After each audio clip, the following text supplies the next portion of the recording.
ಕೇರಳದಲ್ಲಿ ಖಾತೆ ತೆರೆದಿದೆ ಬಿಜೆಪಿ. ತ್ರಿಶೂರ್ನಲ್ಲಿ ನಿಮ್ಗೆ ಗೊತ್ತಿರ್ಬೋದು, ಸುರೇಶ್ ಗೋಪಿ ಆಯ್ಕೆ ಆಗಿದ್ದಾರೆ. ಈ ಸುರೇಶ್ ಗೋಪಿ ಕರ್ನಾಟಕಕ್ಕೆ ಒಂದು ಸಂಬಂಧ ಇದೆ, ಕನ್ನಡ ಸಿನಿಮಾ ಮೂಲಕ ಸಂಬಂಧ ಇದೆ. ನಿಮಗೆ ಗೊತ್ತಿರ್ಬೋದು, ಅಂಬರೀಷ್ ಅವರ ನ್ಯೂ ಡೆಲ್ಲಿ ಅಂತೇಳಿ ಒಂದು ಸಿನಿಮಾ ಬಂದಿತ್ತು. ಆ ಸಿನಿಮಾದಲ್ಲಿ ಸುರೇಶ್ ಗೋಪಿ ಒಂದು ಪತ್ರಕರ್ತನ ಪಾತ್ರವನ್ನು ಮಾಡ್ತಾರೆ. ಭಾಳ ಸಣ್ಣಕ್ಕಿದ್ರು. ಮೊನ್ನೆ ತ್ರಿಶೂರ್ ಗುರುವಾಯೂರಿನಲ್ಲಿ ಮದುವೆ ಆದಾಗಲೂ ಕೂಡ ಅವರ ಮಗಳ ಮದುವೆಗೆ ನರೇಂದ್ರ ಮೋದಿ ಆದಿಯಾಗಿ ಎಲ್ಲರೂ ಹೋಗಿದ್ದರು. ವೆರಿ ಫಸ್ಟ್ ಟೈಮ್ ಅವರು ಗೆದ್ದಿದ್ದಾರೆ. ಮತ್ತೊಂದು ಕಡೆ ತಿರುವನಂತಪುರಂನಲ್ಲಿ ರಾಜೀವ್ ಚಂದ್ರಶೇಖರ್ ಮತ್ತು ಶಶಿ ತರೂರ್ ನಡುವೆ ಭಾಳ ಸ್ಪರ್ಧೆ ಏರ್ಪಟ್ಟಿತ್ತು. ಕೊನೆಗೂ ಶಶಿ ತರೂರ್ ಮತ್ತೆ ಗೆದ್ದಿದ್ದಾರೆ ಬಿಜೆಪಿಯಿಂದ. ಹಾಗಾಗಿ 2 ಸ್ಥಾನ ಪಡೆಯುವ ಪ್ರಯತ್ನ ವಿಫಲವಾಗಿದೆ. ಈ ಬಾರಿ ಬಿಜೆಪಿ ಎಲ್ಲೆಲ್ಲ ಸೋಲ್ತು, ಯಾಕೆ ಸೋಲ್ತು ಕಳೆದ ಬಾರಿಗೆ ಹೋಲಿಸಿದರೆ, ಎಲ್ಲಿ ನಂಬರ್ ಕಡಿಮೆ ಆಯಿತು ಹೇಳ್ತೀನಿ ಬನ್ನಿ. ನೋಡಿ, ಬಹಳ ದೊಡ್ಡ ರಾಜ್ಯ ಉತ್ತರ ಪ್ರದೇಶ. ಇಲ್ಲಿ 80 ಲೋಕಸಭಾ ಕ್ಷೇತ್ರ ಇದೆ. 80 ಲೋಕಸಭಾ ಕ್ಷೇತ್ರ ಇದೆ. ಕಳೆದ ಬಾರಿ 62 ಸ್ಥಾನಗಳಲ್ಲಿ ನೋಡಿ, 62 ಸ್ಥಾನಗಳಲ್ಲಿ ಕಳೆದ ಬಾರಿ ಗೆದ್ದಿತ್ತು. ಇನ್ನು 2014ರಲ್ಲಿ 72 ಸ್ಥಾನಗಳಲ್ಲಿ ಗೆದ್ದಿತ್ತು. ಈ ಬಾರಿ ಇವ್ರದ್ದೊಂದು ಪ್ಲ್ಯಾನ್, ಅಟ್ಲೀಸ್ಟ್ ಒಂದು 62 ಸಿಗುತ್ತೆ ಅಂತೇಳಿ. ಅಲ್ಲಿ ಏನಾಯಿತು, 62ರ ಬದಲಿಗೆ 36 ಸಿಕ್ಕಿದೆ. 80ರಲ್ಲಿ 36. ಉಳಿದದ್ದನ್ನು SP ಮತ್ತು ಕಾಂಗ್ರೆಸ್ ಪಡ್ಕೊಂಡಿದೆ. ಹಾಗಾಗಿ ಇದು ಬಹಳ ದೊಡ್ಡ ಹೊಡೆತ. ಇಲ್ಲಿ ಅಟ್ಲೀಸ್ಟ್ 60 ಬಂದಿದ್ದರೂ ಕೂಡ ಬಿಜೆಪಿಗೆ ಇಷ್ಟು ದೊಡ್ಡ ಹೊರೆ ಆಗ್ತಾ ಇರಲಿಲ್ಲ. ನಂಬರ್ 1.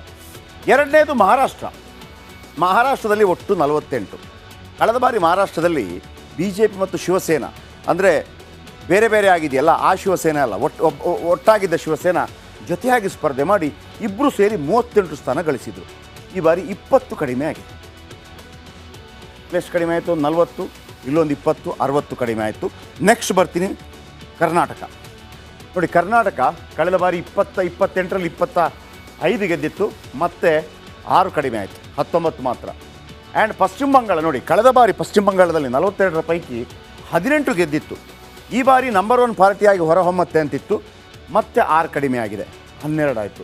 ಆಮೇಲೆ ಕಳೆದ ಬಾರಿ ರಾಜಸ್ಥಾನದಲ್ಲಿ 25ರಲ್ಲಿ 25 ಗೆದ್ದಿತ್ತು, ಆದರೆ ಈ ಬಾರಿ 11 ಕಡಿಮೆ ಆಗಿದೆ.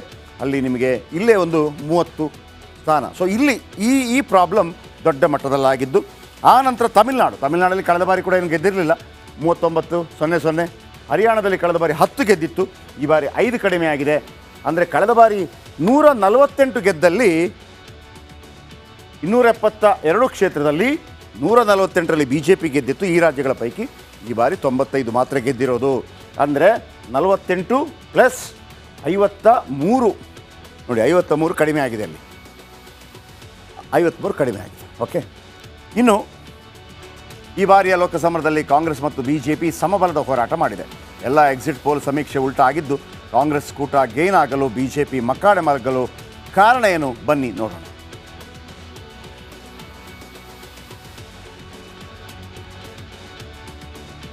ಓಕೆ, ಕಾಂಗ್ರೆಸ್ಗೆ ಯಾವ ಬಲ ಸಿಕ್ತು ಹೇಳ್ತಾ ಹೋಗ್ತೀನಿ. ಯಾವ ರೀತಿ ಸತತ ಸೋಲಿನಿಂದ ಕಂಗೆಟ್ಟಿದ್ದ ಕಾಂಗ್ರೆಸ್ಗೆ ಖರ್ಗೆ ನಾಯಕತ್ವವನ್ನು ಕೊಡ್ತಾರೆ. ಖರ್ಗೆ ಒಂದು ರೀತಿಯಲ್ಲಿ ದಲಿತ ನಾಯಕ ಆಗಿದ್ದರೂ ಕೂಡ ಒಂದು ಲಕ್ಕಿ ಚಾರ್ಮ್. ಅವರು ಬಂದ ತಕ್ಷಣ ಹಿಮಾಚಲ ಪ್ರದೇಶ, ಕೆಲವು ರಾಜ್ಯಗಳಲ್ಲಿ ಭಿನ್ನ ಆಗುತ್ತೆ. ನೆಕ್ಸ್ಟ್, ಪಕ್ಷದೊಳಗಿನ ಒಳಜಗಳವನ್ನು ಬಹಳ ಅದ್ಭುತವಾಗಿ ಬಗೆಹರಿಸಿದ್ರು. ಯಾಕೆಂದರೆ ಖರ್ಗೆ ಯಾವತ್ತೂ ಕೂಡ ಅಧಿಕಾರದಾಹಿ ಅಲ್ಲ. ಸೊ ಹಾಗಾಗಿ ಯಾರು ಅಧಿಕಾರದಾಹಿ ಇರೋದಿಲ್ವೋ ಅವರಿಗೆ ಪ್ರಾಬ್ಲಮ್ ಸಾಲ್ವ್ ಮಾಡೋದು ಭಾಳ ಈಸಿ ಆಗುತ್ತೆ. ನೆಕ್ಸ್ಟ್, ಸಾಮೂಹಿಕ ನಾಯಕತ್ವಕ್ಕೆ ಮಣೆ ಹಾಕಿದ್ದು. ಅವರ ಅಧ್ಯಕ್ಷರಾಗಿದ್ದರೂ ಕೂಡ ಎಲ್ಲರನ್ನ ಒಗ್ಗೂಡಿಸಿಕೊಂಡು ಹೋಗುವುದರಲ್ಲಿ ಸಫಲರಾದರು. ಕರ್ನಾಟಕದಲ್ಲಿ ಸಿದ್ದರಾಮಯ್ಯ ಮತ್ತು DK ಶಿವಕುಮಾರ್ ಇಶ್ಯೂ ಬಂದಾಗಲೂ ಕೂಡ ಅವರೇ ಸಾಲ್ವ್ ಮಾಡಿದ್ದು. ಆಮೇಲೆ ರಾಹುಲ್ ಜೊತೆಗೂಡಿ ಪಕ್ಷ ಸಂಘಟನೆ, ರಾಹುಲ್ ಗಾಂಧಿಯನ್ನು ಜೊತೆಗೆ ತಗೊಂಡ್ರು, ರಾಹುಲ್ ಭಾರತ್ ಜೋಡೋ ಮತ್ತು ನ್ಯಾಯಯಾತ್ರೆ, ಇವರು ಕೂಡ ಭಾಳ ತಮ್ಮ ಶಕ್ತಿ ಮೀರಿ ಕೆಲಸವನ್ನು ಮಾಡಿದ್ದಾರೆ. ಇಡೀ ದೇಶ ಸುತ್ತುವ ಪ್ರಯತ್ನವನ್ನು ಮಾಡಿದ್ದಾರೆ. ಮೋದಿ ಸರ್ಕಾರದ ವಿರುದ್ಧ ದ್ವೇಷ ರಾಜಕೀಯದ ಆರೋಪ ಏನೆಲ್ಲ ಹೇಳಬೇಕಾಗಿ ಬಂತು ನೋಡಿ. ಪಾಲರೈಸೇಷನ್ ಮಾಡ್ತಿದ್ದಾರೆ, ಮತ್ತೊಂದು ಮಾಡ್ತಿದ್ದಾರೆ. ಖರ್ಗೆ ಅದನ್ನು ಅದ್ಭುತವಾಗಿ ಹೇಳ್ತಾ ಹೋದರು. ಅದು ರೀಚ್ ಆಗಿರಬಹುದೇನೋ. ಇದುವೇ ಕರೆಕ್ಟ್ ಅಂತಲ್ಲ. ಕಾಂಗ್ರೆಸ್ ಬ್ಯಾಂಕ್ ಅಕೌಂಟ್ಗಳನ್ನು ಸೀಸ್ ಮಾಡಿದ್ದು ಅನುಕಂಪ, ಅವ್ರಿಗೆ ಏನೂ ಮಾಡದಂಗೆ ಒಂದು ರೀತಿಯಲ್ಲಿ ಎಲ್ಲ ಬ್ಯಾಂಕ್ ಅಕೌಂಟ್ ಟ್ಯಾಕ್ಸ್ ಕಟ್ಟಿಲ್ಲ ಅಂತೇಳಿ ಅದು ಕೂಡ ದೊಡ್ಡ ರಾಧಾಂತ ಕಾರಣವಾಯಿತು. ಮತ್ತು ಕೋರ್ಟ್ ಹೇಳ್ತಿಲ್ಲ, ಎಲ್ಲ ಬಿಟ್ಬಿಡಿ ಅಂತ ಅಂದ್ಬಿಟ್ಟು. ಆಮೇಲೆ ಇಂಡಿಯಾ ಕೂಟವನ್ನು ಒಗ್ಗೂಡಿಸಿದ್ದು ತುಂಬ ಕಿರಿಕಿರಿ ಇತ್ತು. ಬೇರೆ ಬೇರೆ ಏನು ಅಲ್ಲಿ ವೆಸ್ಟ್ ಬೆಂಗಾಲ್ನಲ್ಲಿ ದೀದಿ ಪ್ರಾಬ್ಲಮ್ ಇತ್ತು, ನಿತೀಶ್ ಕುಮಾರ್ ಪ್ರಾಬ್ಲಮ್ ಇತ್ತು, ಆಮೇಲೆ ಕೇಜ್ರಿವಾಲ್ ಪ್ರಾಬ್ಲಮ್ ಇತ್ತು. ಎಲ್ಲ ಅದರ ನಡುವೆ ಕೂಡ ಒಂದು ಮ್ಯಾನೇಜ್ ಮಾಡುವಲ್ಲಿ ಸಫಲರಾದರು. ಆಮೇಲೆ ಕಾಂಗ್ರೆಸ್ನಿಂದ ಪ್ರಧಾನಿ ಅಭ್ಯರ್ಥಿ ಬಗ್ಗೆ ಪ್ರಸ್ತಾಪ ಮಾಡದೇ ಇದ್ದದ್ದು ಯಾವತ್ತೂ ಕೂಡ ಮಲ್ಲಿಕಾರ್ಜುನ ಖರ್ಗೆ ಅವರು ಹೇಳ್ಕೊಳ್ಳಿಲ್ಲ. ನಾನು ಹಾಕ್ತೀನಿ ಮತ್ತೊಂದು ಹಾಕ್ತೀನಿ. ಆ ಸಂದರ್ಭ ಬಂದಾಗ ನಯನಾಜೂಕಾಗಿ ಆ ಪ್ರಾಬ್ಲಮ್ ಸಾಲ್ವ್ ಮಾಡ್ತಾಯಿದ್ರು. ಮೈತ್ರಿಯಲ್ಲಿ ಎಲ್ಲರಿಗೂ ಸಮಾನ ಅವಕಾಶ ನೀಡಿತ್ತು. ಕಾಂಗ್ರೆಸ್ಸೇ ಅತಿ ಕಡಿಮೆ ಸ್ಥಾನಗಳಲ್ಲಿ ಸ್ಪರ್ಧೆ ಮಾಡ್ತು, ಉಳಿದವರಿಗೆಲ್ಲರೂ ಕೂಡ ಅವಕಾಶ ಬಿಟ್ಟು ಕೊಡ್ತು. ಆಮೇಲೆ ಮೋದಿ ಸರ್ಕಾರದ ವೈಫಲ್ಯಗಳನ್ನು ಎತ್ತಿ ಹಿಡಿದಿದ್ದು ಕೂಡ ಎಲ್ಲೆಲ್ಲ ಬರುತ್ತೆ. ದೇಶ ಮಟ್ಟದಲ್ಲೂ ಗ್ಯಾರಂಟಿ ಅಸ್ತ್ರ ಪ್ರಯೋಗ 1 ಲಕ್ಷ ಹಾಕ್ತೀವಿ, ಟಕಾಟಕ್ ಟಕಾಟಕ್ ಟಕಾಟಕ್, ಅದು ಕೂಡ ವರ್ಕೌಟ್ ಆಗಿದೆ. ಅದು ಕೂಡ ಉತ್ತರ ಪ್ರದೇಶದ ರಾಜ್ಯಗಳಲ್ಲಿ ವರ್ಕೌಟ್ ಆಗಿದೆ. ಟಿಕೆಟ್ ಹಂಚಿಕೆಯಲ್ಲಿ ಯುವಕರಿಗೆ ಮಣೆ, ನೀವು ಕರ್ನಾಟಕದಲ್ಲೇ ನೋಡ್ಬೋದು.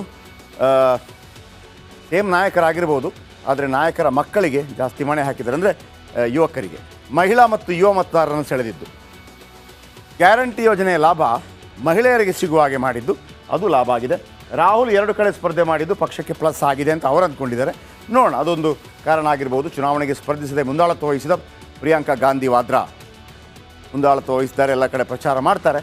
ಆಮೇಲೆ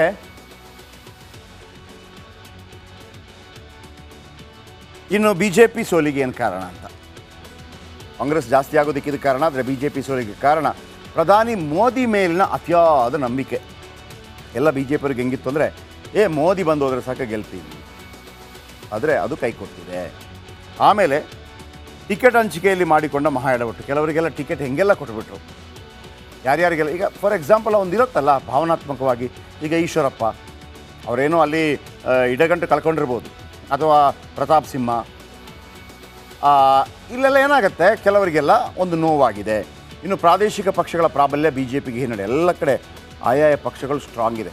ಹಾಗಾಗಿ BJPಗೆ ಅಂದರೆ ಈಗ ಮಹಾರಾಷ್ಟ್ರದಲ್ಲಿ ಅಲ್ಲಿ ಶಿವಸೇನಾ ಇದೆ, NCP ಇದೆ, ಆಮೇಲೆ TDP ಇದೆ, ಆಮೇಲೆ BSR ಇದೆ. ಹೀಗೆ ಕೆಲವೆಡೆ ಮೈತ್ರಿ ಆಗದೆ ದೊಡ್ಡ ಹೊಡೆತ, ಕೆಲವು ಕಡೆ ಮೈತ್ರಿ ಆಗಲಿಲ್ಲ. ಕಾಂಗ್ರೆಸ್ ಗ್ಯಾರಂಟಿ ಅಸ್ತ್ರವೇ BJPಗೆ ಮುಳುವಾಯ್ತಂತೆ. ಕಾಂಗ್ರೆಸ್ನ ಭಾರತ್ ಜೋಡೋ ಪರಿಣಾಮ ಕೂಡ BJPಗೆ ಹೊಡೆತ ಕೊಟ್ಟಿದೆ ಅಂತ ಹೇಳ್ತಾರೆ.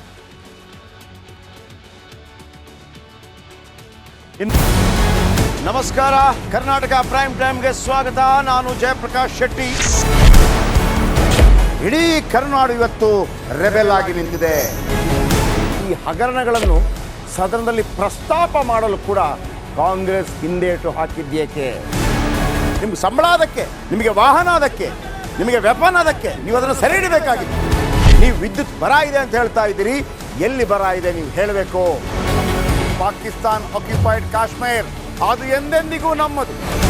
40 ಮೆಷಿನ್ಗಳು ತಂದಿತ್ತು ನೋಟ್ ಎಣಿಸುವುದಕ್ಕೆ, ಅದೇ ಹಾಳಾಯಿತು. ಮಥುರಾದ ಗಲಾಟೆ ಇದೆಯಲ್ಲ, ಅದು ಸ್ಥಳೀಯವಾಗಿ ಕೂತು ಪರಿಹರಿಸಬಹುದಾದಂಥ ಕಾನೂನಿದೆ.